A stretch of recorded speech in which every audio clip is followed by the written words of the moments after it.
Did Steve Bannon betray you, Mr. President? Thank you very Any much. words about Steve Bannon? I don't know. He called me a great man last night, so, you know, he obviously changed his tune pretty quick. All right, thank you all very much. Thank you. I don't talk to him. I don't talk to him. That's just a misnomer.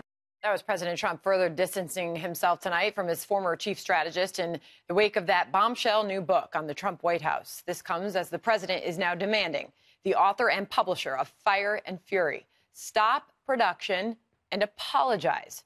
Trump lawyers sending a letter saying, quote, Mr. Trump hereby demands that you immediately cease and desist from any further publication. And late this afternoon, we learned Steve Bannon is now reportedly considering a defamation suit against the president. Do either have a case? Here now, Jonathan Turley is constitutional law attorney and George Washington law professor. Good to see you, Professor, this evening. Thank you. So first up, does the president have a case?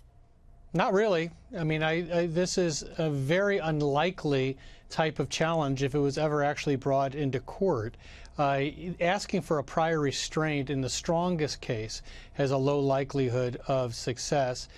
This is not a particularly strong case. Much of what has been attributed to Mr. Bannon is opinion, but more importantly, this is the scourge of Washington. Tell-all books have been around since the early republic.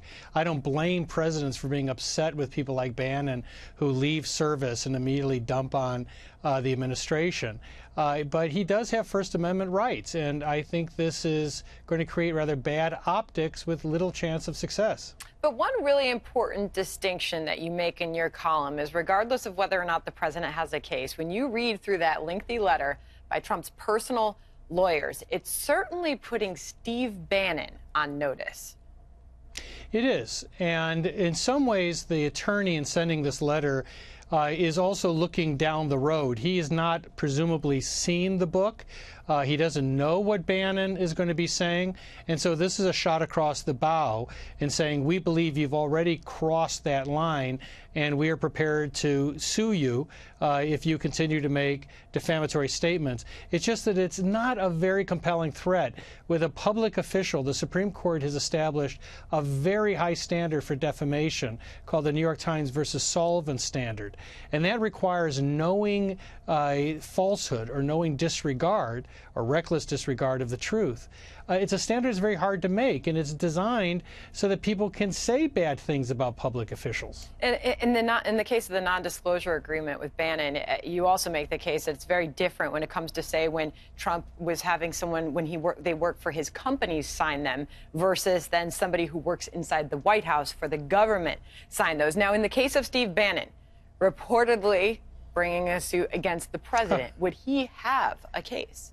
Nope. He doesn't have a case either. So this is something of two guys making threats, and neither is very compelling. I think Bannon's even less compelling. What the president said about Steve Bannon is opinion. And Steve Bannon may no longer be a public official. He's a public figure, and he falls under the very same standard in terms of the constitutional standard for defamation. The likelihood of his succeeding against the president is infinitesimally small.